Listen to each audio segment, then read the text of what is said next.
What's up, sports fans? My name is lukasweese, host of the Weesesports Chronicles Podcast. In today's episode, I'm joined by Jesse Granger. He is a Vegas Golden Knights reporter for The Athletic. In this episode, I chat with Jesse about a bunch of different topics, from the NHL players electing to pause some games in the Stanley Cup playoffs to advance the conversation on racial injustice, to Ryan Reaves' role in affecting this change, the Vegas Golden Knights team this year and how this compares to the team that made the Stanley Cup Final a couple years ago. And it ends with a conversation about his journey into sports media, as well as his advice for young journalists. The Weesports Chronicles Podcast is available on YouTube, Apple Podcasts, and Spotify. So make sure to like, rate, watch, and subscribe to all three of those channels.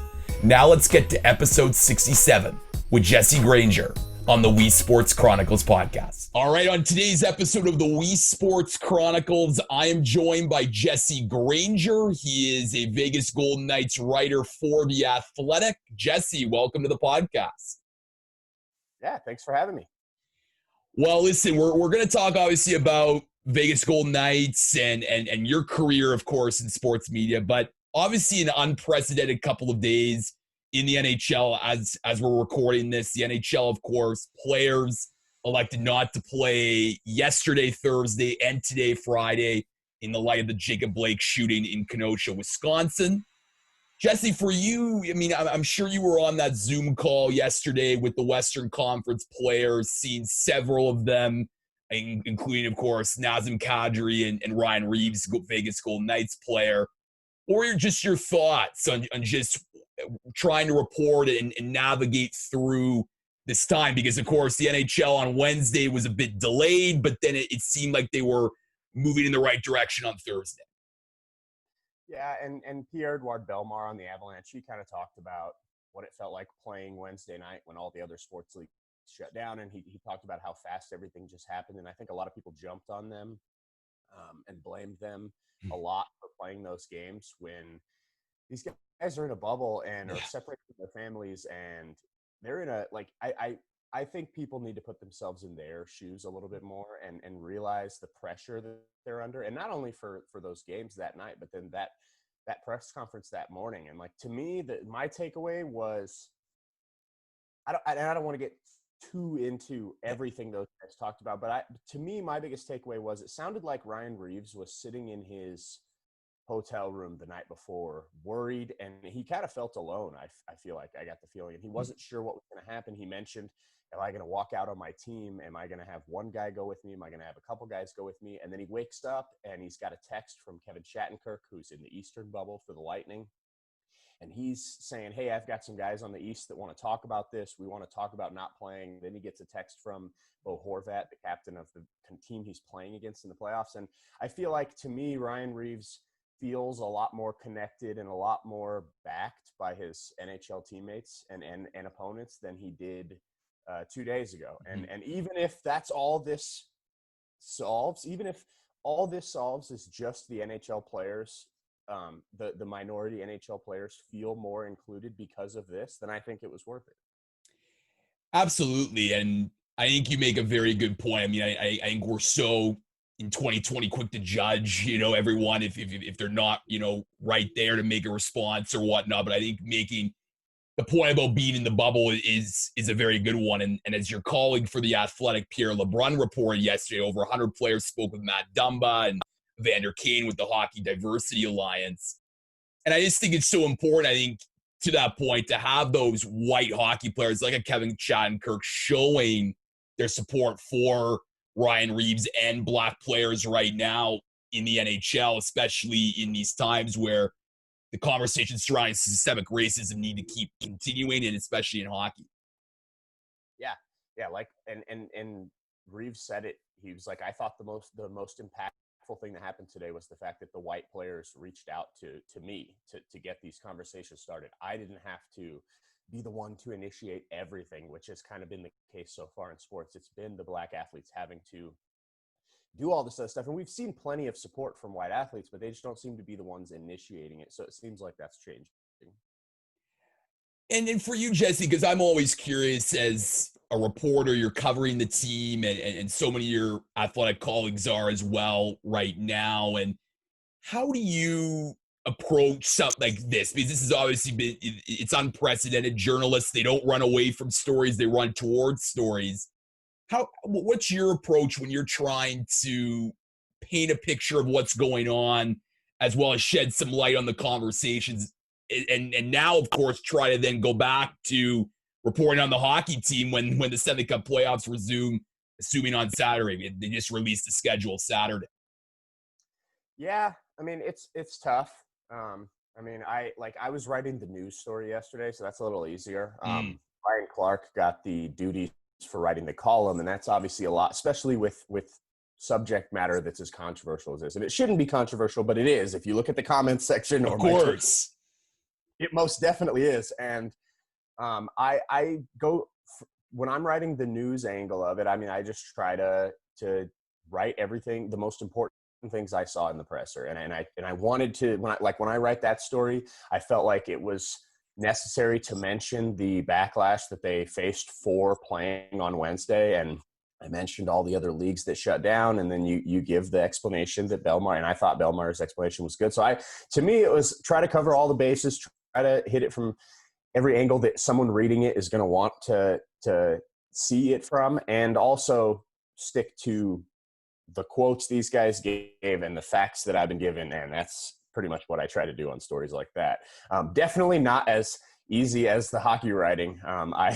It's for me, it's definitely less of a undertaking to write a hockey story. So I will be excited to write that when they get back. You've obviously been close to this team since the franchise's inception, and it must be also a bit of a challenge for you being in Vegas reporting on the team when they're in Edmonton right now. But just from your conversations with players and coaches, Pete DeBoer, what's the sort of morale mindset of the team right now? Because obviously, again, they're dealing with trying to win a Stanley Cup, but then also a lot of the social issues such as racial injustice happening in America right now. Yeah, the social issues I don't see as a distraction, just because one, every team's dealing with it. Yeah, all the players are doing it, and I just don't see it as a distraction. I think if anything, it's like I said, I think these guys feel better than they did a couple days ago. But the Golden Knights have had plenty of distractions, mostly on social media, whether it's Alan Walsh tweeting pictures of Fleury that he docked, or Jonathan Marchessault just had to apologize for Instagram comments because he was angrily replying to some people after the loss the other night. So, I mean, this team has been laser focused since they got into camp. And I've said it from the moment phase 3 started, when they first showed up, is Vegas had more attendance at those phase 2, those small workouts, than basically any team in the league. And they are focused. And I think that these players, I think it's because they genuinely feel like we have a shot at winning this Stanley Cup. We're one of the best teams in the league. And their focus has been about as good as you can imagine. But then lately, I mean, like I said, there's been a lot of, as Pete DeBoer calls it, outside noise. And as much as he wants to call it outside noise, it's inside noise, because it's Marc-Andre Fleury and his agent, and it's Jonathan Marchessault. So, like, this isn't something I'm writing in a column. That's outside noise. So we'll see if it affects their focus going forward. Like I said, I think they've been the mindset of this team has been very good. One of the better, I think mentally, I think this team is one of the better teams in the league as far as just where they're at right now and where their game is. But that can change really quickly. Vancouver looked really good in game 2, and we'll see what happens moving forward. How does this Vegas team, Jesse, compare to the one that made the Cup Final in 2018?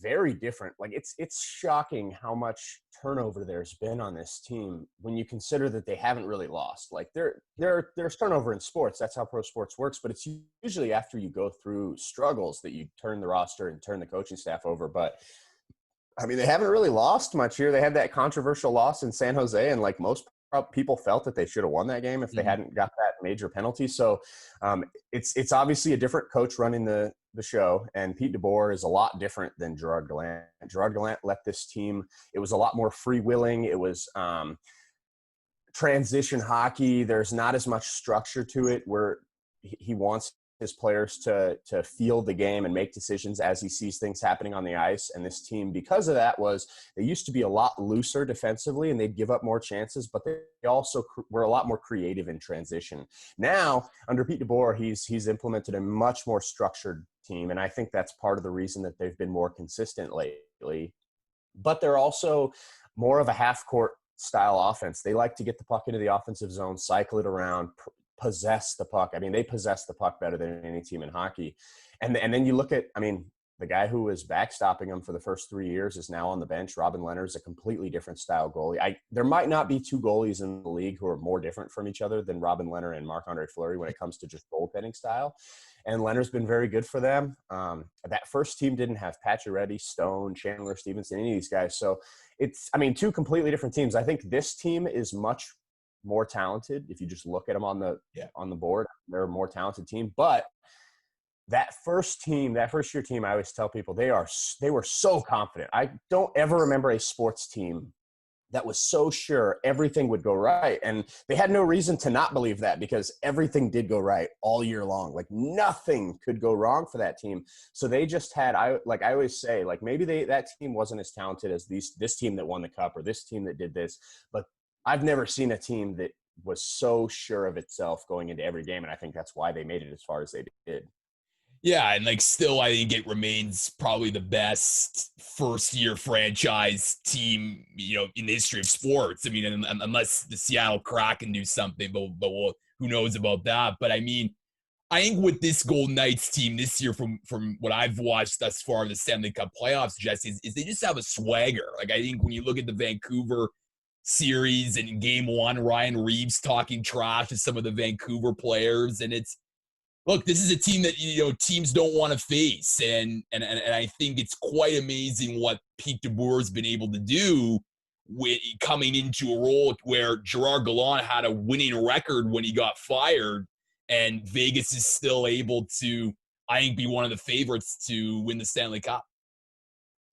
Yeah, and you mentioned the swagger, and that's another thing that's a lot different from this team from that first year is the physicality. I mean, the Golden Knights, that first year, they were a finesse, skilled team, and I can remember going into the playoffs, everyone was saying, like, well, that finesse stuff works in the regular season, but now they're going to play the big bad Kings, and they skated circles around them, and then they said, okay, but the Sharks are fast and physical. And I can just remember the narrative being the Golden Knights will be the weaker team in these matchups, and they'll have to avoid the contact. Whereas the roles have reversed. You're hearing those things about the Canucks now. The Canucks are the faster, smaller team. They need to get into transition and avoid the heavy game that the Golden Knights play. And it's not just Ryan Reaves and William Carrier, and that's the two guys that everyone think of when you think of physicality in the Golden Knights, because they're 1 and 2 in the league in hits for the last like 3 years, and they do bring a lot of physicality, but those aren't the guys that are the reason the Golden Knights are good. The reason they're good is because guys like Mark Stone and Max Pacioretty and William Karlsson, they play a heavy game, but they are also fast enough to get on those quick guys, and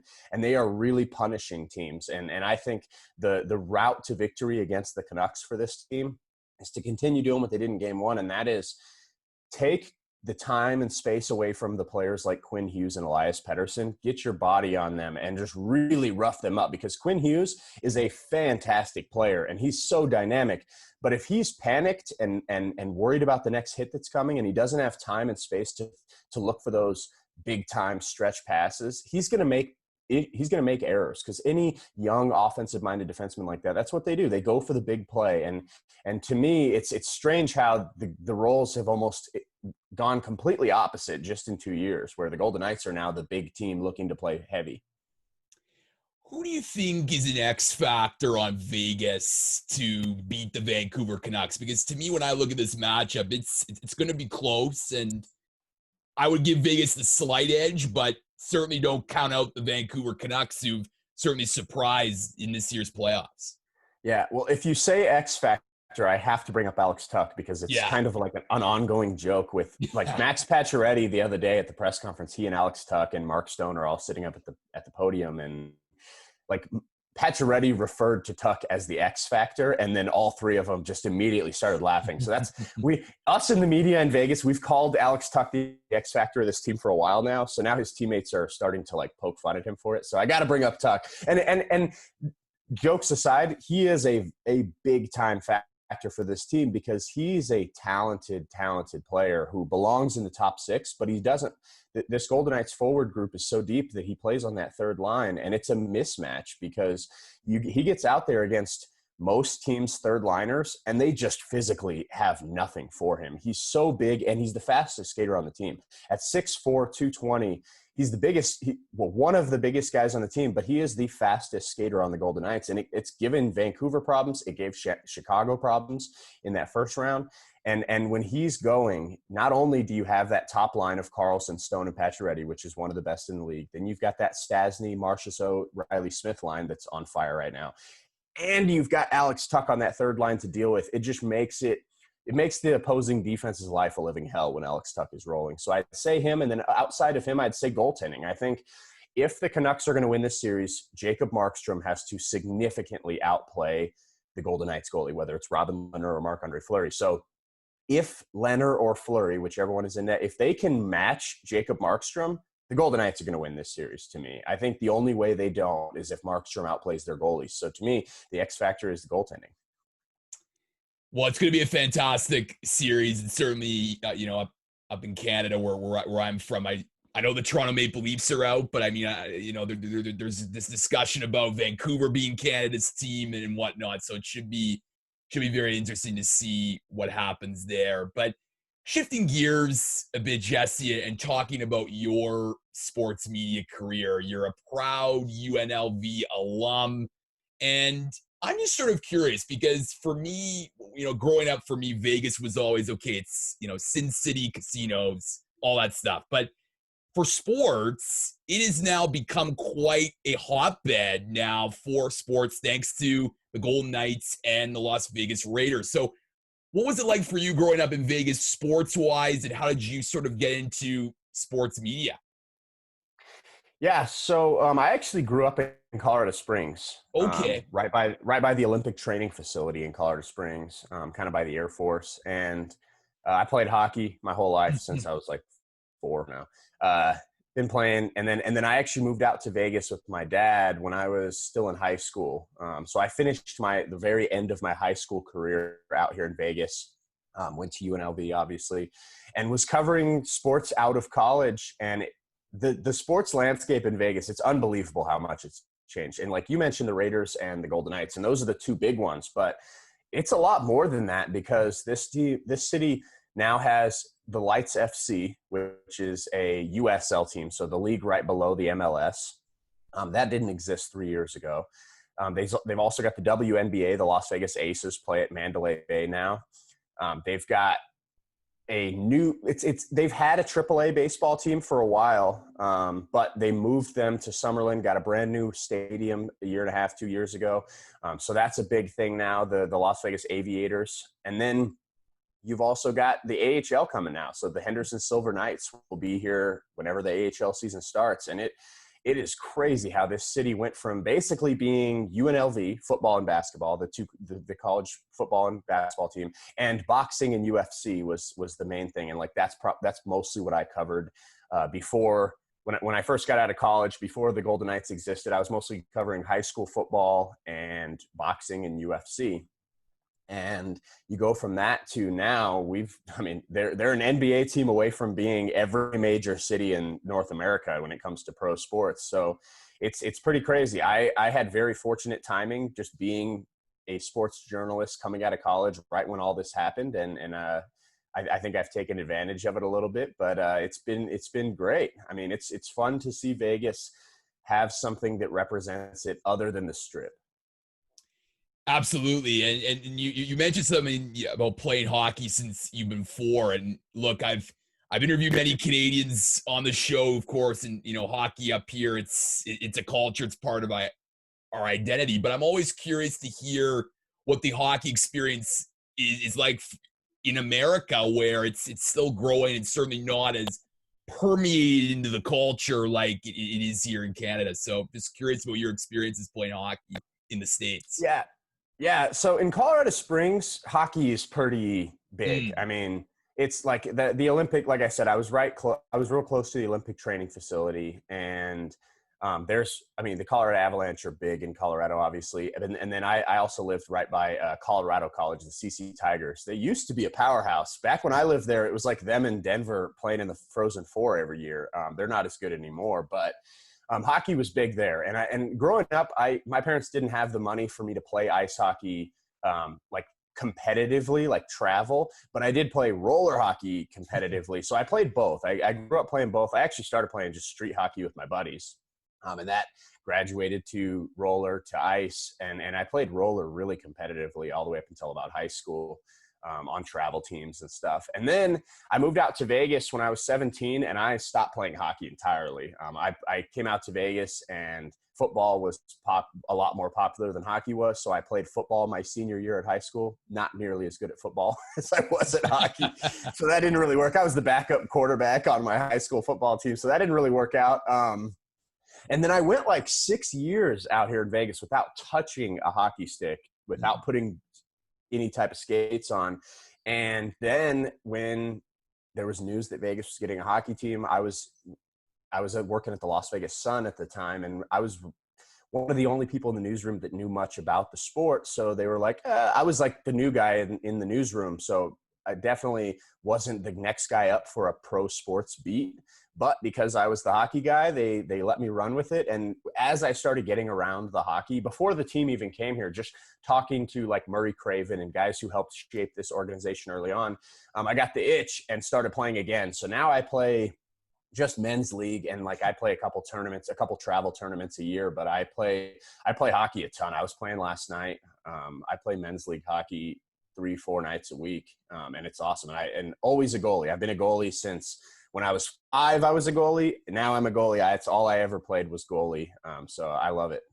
Unleashing your inner Robert Leonard, I see there, Jesse. But yeah. but you know, it's interesting because I find like some of the best hockey writers for me are the ones who have played the sport before. Like I look at Justin Bourne, who's contributed to The Athletic, for He's example. amazing. And yeah, like just a great and just having that voice. So I'm curious how it helped you knowing the game in terms of your writing and it being able to incorporate some of those principles and the knowledge that you learned from playing it. Yeah, and I think it helps a little. And I definitely didn't like a guy like Bourne. He played the game at a very high level. So for him, like he breaks it down like a hockey coach.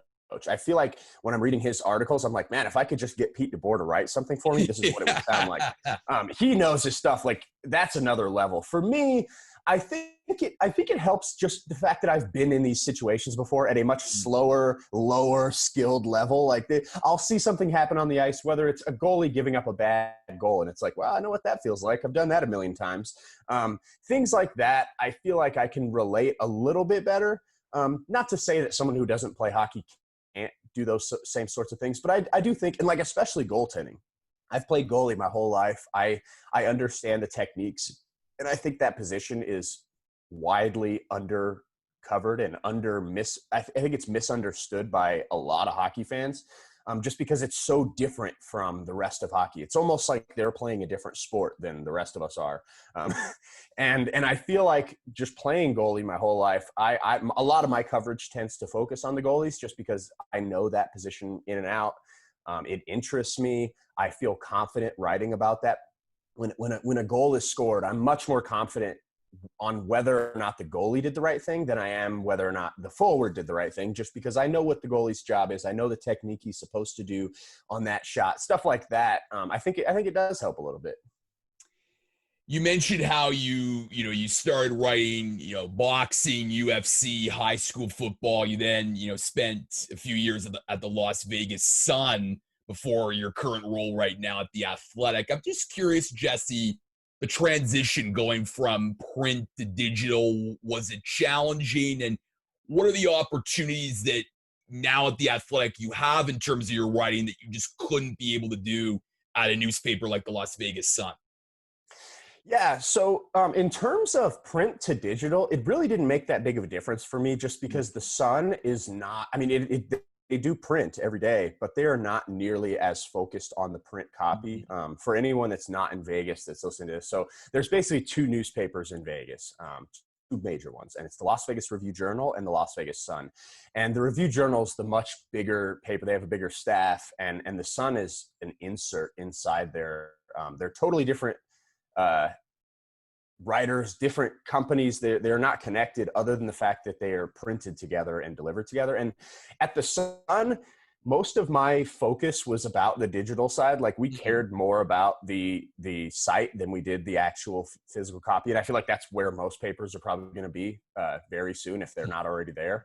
So that part wasn't that big of an adjustment for me. But what was a big adjustment going to the Athletic was, and for me, it's a great adjustment, is I was able to work more on the long form writing and enterprise stories that, like, so at the Sun, we also have a magazine called Las Vegas Weekly. You can see a couple of I think there's a few of the magazine covers that I've written behind me, but I loved writing for the magazine. That was my favorite part of working at the Sun, was writing for the magazine, because I get to write long pieces that I get to take weeks to put together. And as a writer, that's my favorite kind of story to write, telling someone's story. And at the Athletic, a lot of the day-to-day stuff is taken off my plate.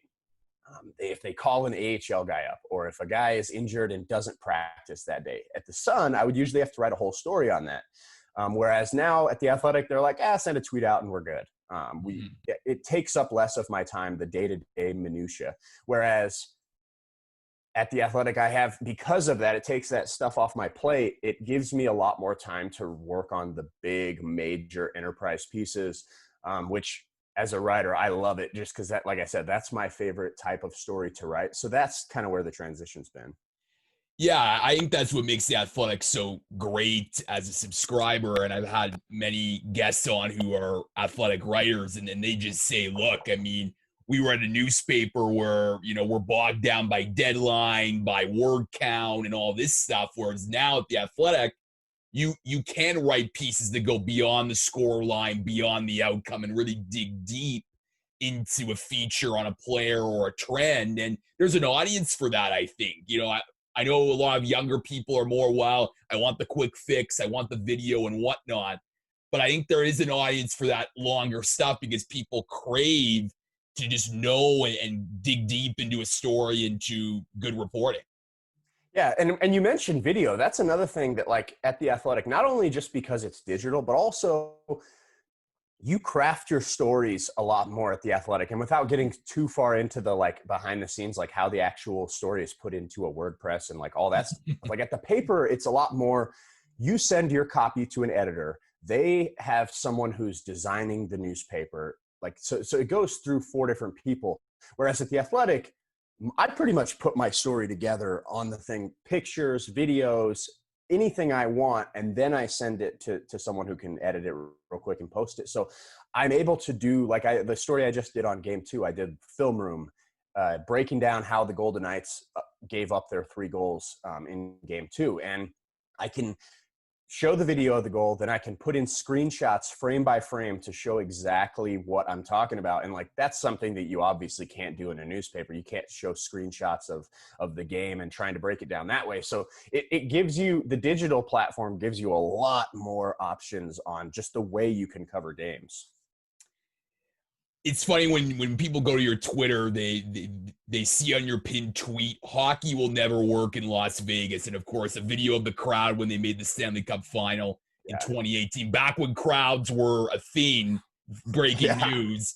But I'm just curious, Jesse, where does hockey go from here in Vegas in terms of growth, in terms of popularity? Because I think we saw that initial surge, and I think it's there, but what opportunities does it need to undertake to continue to grow, particularly in maybe the lower levels in the city, for example? Yeah, I think there's still a ton of room for growth here, and it starts, like most things do, like with the youth programs, and the Golden Knights are doing a fantastic job with all of that. So there were only 2 ice rinks in Vegas when the Golden Knights came here, 3 sheets of ice. It's 2 at the Las Vegas Ice Center and 1 inside a casino, actually. The Fiesta Casino out here has a rink, and they call it the Sobe Ice Arena. But anyway, so there's 3. The Golden Knights already almost double that when they come here, because T-Mobile Arena, obviously, and then City National Arena, their practice facility. So there's 2 rinks at that facility. So that's three extra ones. So we've already doubled the ice in town. But the demand for youth hockey, for men's league, for rec hockey has been so much that they literally are like 24/7 at that facility. They can't get enough ice time. So they're already building another facility with 2 rinks in Henderson, which is a suburb of Vegas. And from what I've heard, they're anticipating that rink will also be fully booked within like 6 months of it opening. So they're thinking about adding another facility with 2 more rinks in another side of town. So the youth hockey here has at least doubled, if not tripled, since the Golden Knights showed up, and it seems to be continuing in that trajectory. So hockey's getting big here. People love it. I think a lot of people initially, so the Golden Knights announced they were coming to Vegas, and Bill Foley, that was a huge jump off the deep end for him, because at that point nobody knew if pro sports would work in Vegas, and there was a lot of doubts that it ever would, and it clearly worked, and the Raiders followed suit. And I think when the Raiders announced they were moving to Vegas, a lot of people, especially outside of Vegas, thought, yikes, hockey might have worked in Vegas if it was the only thing, but now you give this city football, are they going to care about the hockey team anymore? And I think that question has been more than answered. It helps that they went to the Stanley Cup Final in that first year, and it definitely built the fan base. But I think this city views the Golden Knights and the Raiders a little differently. And it's because the Golden Knights were their hashtag Vegas born is perfect for them, because they were born in Vegas and they feel like Vegas's team. And this city has wanted pro sports for so long. And I haven't been here my whole life, but I've been here like 13 years. And the thirst for pro sports was unbelievable there for a while, to where even though this city, hockey definitely wasn't its first pick. They would have preferred football. They probably would have preferred basketball, but they got hockey, and it was the first thing that ever represented them other than the Strip. When you're from Las Vegas and you go out of town, and anytime you mention you're from Vegas, people are like, oh, you must live in a casino, or that whole thing. For the first time ever, there's something that represents me. I can wear a Vegas Golden Knights shirt, and it's something that represents Vegas that isn't the MGM Grand. Yeah. And I think that was a major, major deal that kind of it wasn't expected. I don't think anybody expected that to happen. So now that we're 3 years into it, there is absolutely no fear that the Raiders are going to impact the interest or the fervor around this Golden Knights hockey team. I think they're in great shape. It's not impossible for them to struggle with attendance. I mean, if they're terrible for 10 years, probably. But I think this hockey community is very stable and, like you said, growing at a very fast rate. Yeah, and like I think in addition to the youth programs that you were talking about, I think they've just sort of transformed what it means for attending a sporting event, just with like their intros and the nights and all that great stuff that we saw during their playoff run in 2018. And I think, look, I mean, people sometimes go to sports for the sports, but I think there's a lot of people that want to go to sports for an experience. And I think the Vegas Golden Knights did that and are doing that. And I think we'll probably see the same with the Las Vegas Raiders as well. It's not just about the football game. It's everything else that's happening. It's a real unique sporting experience. It is. It's a show. If there's one thing Vegas is good at, it's putting on a show. And people in Vegas are used to getting a show, so they almost had to do that. Like even UNLV basketball, they've got fireworks in their player intros. It looks nothing like a college basketball player intro. Usually in college, it's not the NBA. The lights are all on. They kind of just announce the starting lineup, and there it is. UNLV, they've been doing it for a long time. They turn the lights out. It's pitch black. They shoot fireworks off. It's a show, and the Golden Knights took that obviously to a entirely another level. This team definitely set a new bar, and I've noticed just traveling with the team for road games. In the 3 years that they've been in this league, the NHL, the other teams are responding to that, and they are upping their game, and it's good for the whole league. And I hope the Kraken, it seems like the Kraken are going to do the same thing. They actually hired Johnny Greco, who was in charge of the Golden Knights pregame and in-game entertainment. The person who basically shaped all of that is now going to Seattle to do that for Seattle. So I expect them to take it up another notch, and hopefully that'll force Vegas to up its game. All hockey fans benefit if these teams are competing against each other to give us the most entertaining product, right?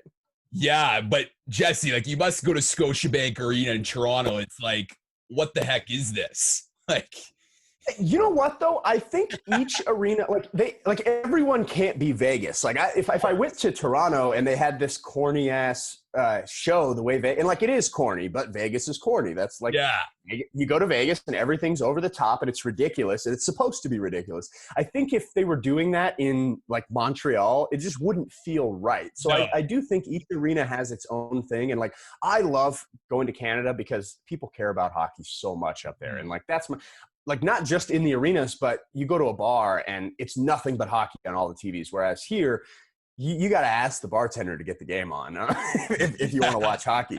It's different. I love it up in Canada. Like Winnipeg is another example. There's not a lot of show. People are there to watch the hockey, and it's a different experience, but I think it's still good. I think it's great. There's ways to improve it, but I definitely don't think it's worse in Canada where they don't have all the show and all that, because it really is about the hockey. And like, especially in Montreal and Toronto, I feel like I'm in a hockey cathedral, and it's pretty awesome. no, I know. You know, as much as Leaf fans like to criticize Scotiabank Arena, it's still our home, and you know, he still has a lot of history there. But I want to end the conversation, Jesse, like I always do, and obviously talk about sort of the future in sports journalism, and I know that you're young in this industry and still continuing on your career. But for young journalists looking to break into the industry, what advice would you give them? Because I know it's such a challenge, but I feel like there's still a demand for news and there's still a demand for sports content. Yeah, I mean, my suggestions would be to write as much as you can. Like, I think early in my career, and by that I mean like my early college days, I was afraid to write. Like, I didn't write for the school paper until like my junior year, and I was kind of like waiting to learn how to write before I started writing, and I figured out that was probably not the best thing I should have done. I feel like my career would have been further at the point when I graduated than it was if I had just written early. And I think, so my suggestion is write. And if you get a chance to freelance for papers, write for every publication you can. The more you write, the better you'll get. And it builds your resume to where when you're actually looking for a job, you've got 7 publications that you've written for rather than just having your school paper. It helps a lot. So I'd say that. And then also just try to be different. I think, like you mentioned, it's hard to break into this industry. If you're trying to do what the people covering a team are already doing, you're not going to beat them at it because they've got the following, they've got the rapport built up with the fans. People know them. You have to do something different, and like that's what I like about the Athletic is we're not a quantity based model, we're a quality based model, and we have to write things unique and good enough for people to pull out their credit card and subscribe. And it's really trained my brain to think in a way like, okay, this game just ended. What is everyone else going to do? And what can I do that will be completely different that the fans will like? So my suggestions are write as much as you can and go out of your way to try to create different content than everyone else is creating that night. One last question. When you're telling visitors to Vegas a restaurant, what's one restaurant that you recommend to visitors that are visiting Vegas? Man, that's a tough one. Italy is and like it's a brand new one, and I say that because it's right by T-Mobile Arena. So my suggestions are usually for writers who are going to be around the arena. Italy is fantastic. It's right next to T-Mobile Arena. You can walk there. That's a pretty cool place. Obviously, Italian food. Man, what's another really good place in Vegas? There's so many restaurants here. That's the thing. We don't really have a like I feel like most cities, and when I travel, I'm always like, okay, what's the signature restaurant in the city? Vegas doesn't really have one. We just have like 1,000 5-star restaurants that like all of them are good. Like it's hard to find a bad restaurant in Vegas. There isn't really one that stands out. Man, I wish I had a better answer for you. I can't think of one that stands out right now. Hey, you know what? It just shows again, Vegas is over the top and in a great way, both on the ice and in restaurants as well. Jesse Granger, he is a Vegas Golden Knights writer for The Athletic. Make sure to check his stuff out on there. Jesse, I appreciate you coming on the Weesports Chronicles podcast, and all the best to you for the rest of the playoffs. Yeah, thanks for having me.